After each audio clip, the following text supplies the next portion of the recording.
Hello, hello, good morning to all. Once again, welcome to my channel, Unboxing Real Estate PH. By the way, my name is Crisanto Encarnado. I'm a realtor, a father, and a family man.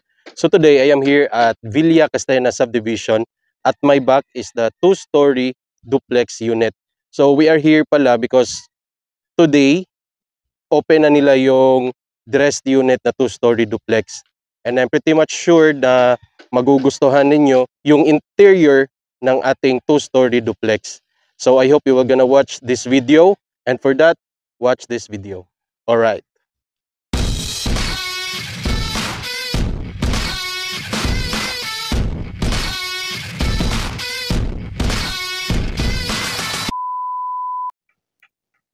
Alright, so before we gonna get inside, gusto ko lang ipakita kung gaano kalaki yung parking area dito. Ayan, yan yung van ko. And kung titingnan nyo, sobrang laki pa ng pwede nating ilagay na isang sasakyan. Actually, meron nga silang pinakita sa amin na kasya siya dalawang SUV. Ayan, puntahan natin. And let's explore kung gaano kalaki yung parking area nito. Alright, as you can see, ito yung parking area. By the way, yung lot area ng two-story units natin is typical lot area is 80 square meter. Alright, so ito yung parking area. Ayan.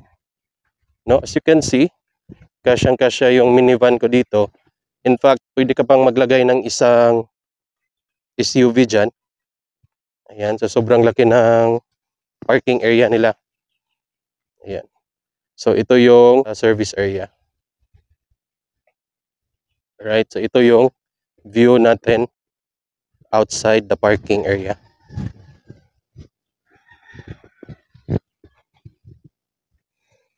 So sa gilid ng parking area, meron pang malaking lot dyan na pwede mong lagyan ng mga tanim or garden, small garden if you like.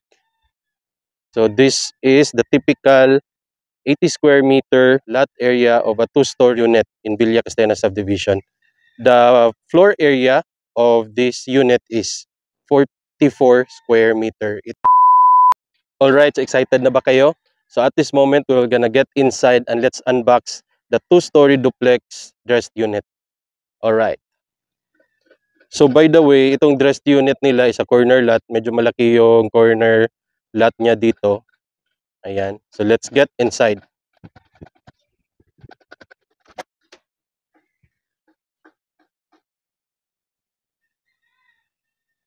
So ito yung interior ng first floor natin. As you can see, it's well designed. Tapos meron ditong dining area. So yung dining area is below the stairs. Alright, may cabinet dito. Katabi ng dining area is yung TV. Kasi yung TV nila is nilagay nila under the stairs. And in this area, this is the living room or living area. Above the curtain is a 1.5 horsepower na split type aircon. And there's a typical designed curtain here. Alright. And in this area, this is the kitchen. They placed the refrigerator in this location. Right? So ito yung lababo, your kitchen. And meron siyang design na cabinet above. Alright, so isa sa pwede nating i-test sa mga cabinets para malaman natin na mamahalin yung components na ginamit dito is sa pag-open and close ng ating doors. Example, this one. Ayan. So let's open. And when we close it, alright. So kung napapansin nyo, dahan-dahan yung pagsara. See? The other one, when we open it, and then let's try to close.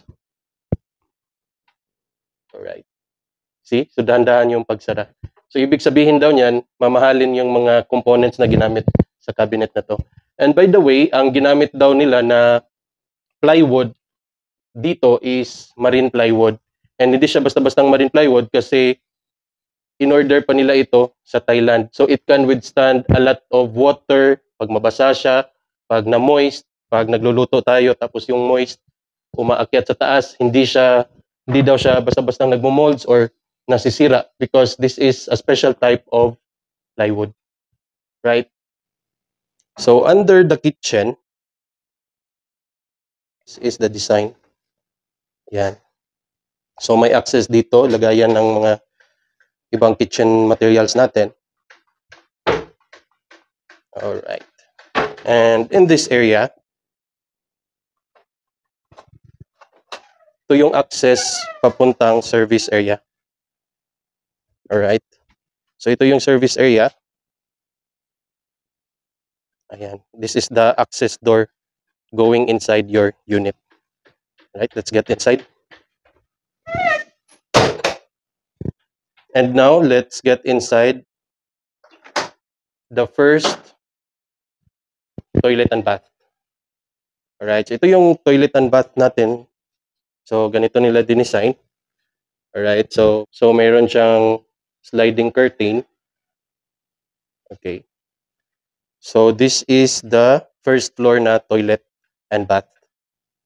And to make the design more spacious to look at, common na ngayon yung naglalagay ng mirror sa wall. It will make an illusion na yung unit mo, kahit maliit siya, parang spacious siya tingnan because of the mirror. Alright. So ito yung mga Hokage moves ng mga interior designers to make your area more spacious. Nilalagyan nila ng mirror sa wall. Alright. So yung inverter aircon din is nakaka-save talaga siya ng kuryente. Kasi kami, inverter din yung mga aircons namin, mas malaking savings talaga siya. So this one is, I think it's a 1.5 horsepower AC and it's a split type aircon. And kagandahan yan, if you want a 24-hour na makaka-save ka sa iyong electricity bill, and kagandahan ngayon is that mayroon ng mga technology na ginagamit natin para mas ma-lesser yung electricity bill natin. And ako personally, meron ako company na tutulong sa atin ng mga ganyan. And that is through solar setup. So by the way, if you want a solar setup for your home and para mas ma-lesser yung expenses natin sa electricity, meron akong contact na British company that can install solar setup in our homes. So, as long as tirik yung araw, so maganda ang location na to for our solar. Kasi direct yung heat ng sun and yung solar na yon will give energy to our appliances. Instead na gagamit tayo ng electricity from ILPI, from the sun na yung gagamitin natin na electricity. So we can do that in this unit also. And now let's go up the stairs. Tingnan natin kung ano yung design ng second floor.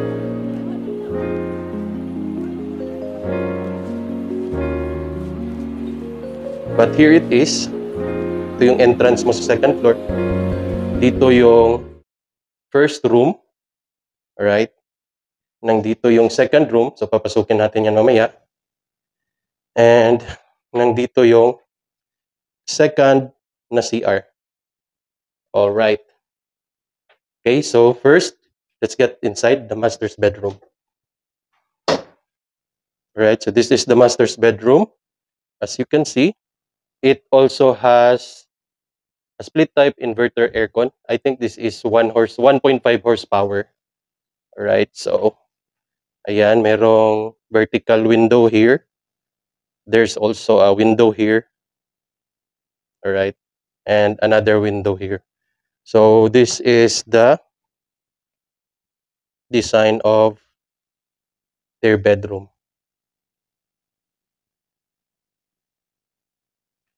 Alright.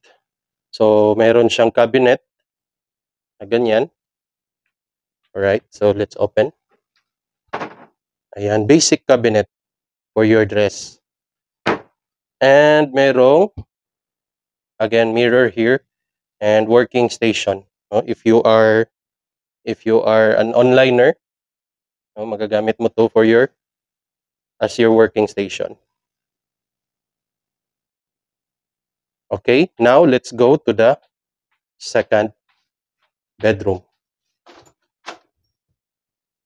Alright, so itong second bedroom, this is how it's being designed.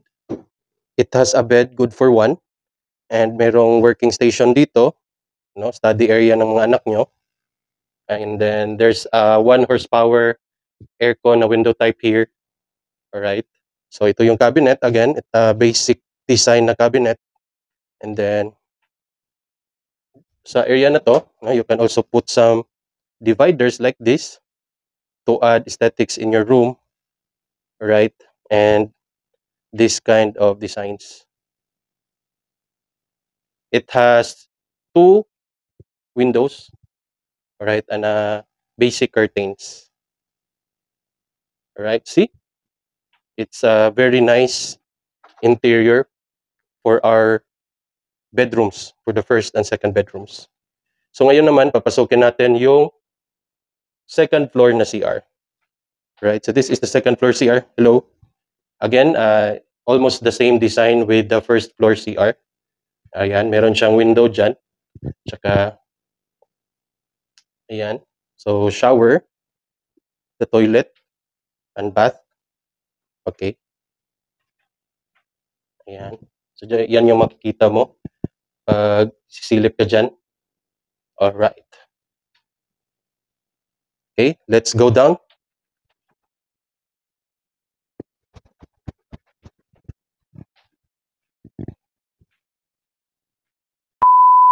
So dahil under construction pa siya and hindi pa na-complete lahat, but actually sa location na to, mahangin siya. And observation number 1 that I think is also important is the ventilation. Kasi dito, ilang oras na akong nagstay dito but I don't really feel na so mainit, no? Siguro meron akong konting dahil sa damit ko na black ang color, dark colors, but if you are here na parang usual na dress suot mo, wala siyang problema, no? Hindi siya talaga mainit. And basta open lang yung mga doors at saka yung mga windows natin, the air will just gonna flow evenly. So, hindi mo na kailangan aircon always para lang ma-feel mo yung lamig dito. And also, since this is first floor, so mayroon pa siyang second floor, nakatulong din yung second floor natin to lesser the heat in the living room. Alright? Alright, so chill muna tayo. Sit down muna tayo dito sa sala. So by the way, ano ba yung mga napansin ko dito? Sa second floor naman, well, it's a 2-bedroom design. You have the choice na pwede mong gawin 1 bedroom lang siya, 2 bedroom, or i-design mo na parang bunk bed yung mga beds para marami yung pwedeng makahiga sa isang room. And as I have noticed that the space is just enough, no? Hindi siya ganun ka-spacious, but hindi din siya masyadong maliit. But I think it's just enough for a family of 5, family of 6, no, when living in here. And yung design ng interior na to is pwede natin siyang gayahin. Pwede natin gawin na ganito din yung interior design. Pwede nyo ring i-contact yung designer nito so that they can also give you an idea on how much ang cost ng pagpapagawa nito sa interior. Alright? So, by the way, itong 2-story duplex natin is ongoing talaga yung mga constructions nila. And marami na silang mga na-build na mga units. And meron pa ding ongoing pa, naka-skeleton pa. But it's already moving forward towards ownership of our 2-story duplex unit. And if you want more about this project, just contact me, comment down below, message me anytime. I will put my digits here. And if you want a site visit also, just contact me again. And don't hesitate to have a site visit with me. Kasi hindi mo talaga may experience yung kagandahan ng location if hindi mo na puntahan dito. Mas maganda talaga, puntahan nyo dito para makita nyo for yourself kung gaano kaganda yung mga units natin. And meron pa tayong mga open units na pre-selling sa mga 2-story duplex. Konting-konti na lang talaga ang natira sa mga 1-story duplex unit. So, kung gusto nyo pang humabol, pwede pang humabol. pwede pang kumuha ng unit dito. I think that's all for today, and I hope you will subscribe to my channel, Unboxing Real Estate PH. Support me on my real estate journey. And for that, see you on my next videos. Paalam pansamantala. Goodbye and God bless us all.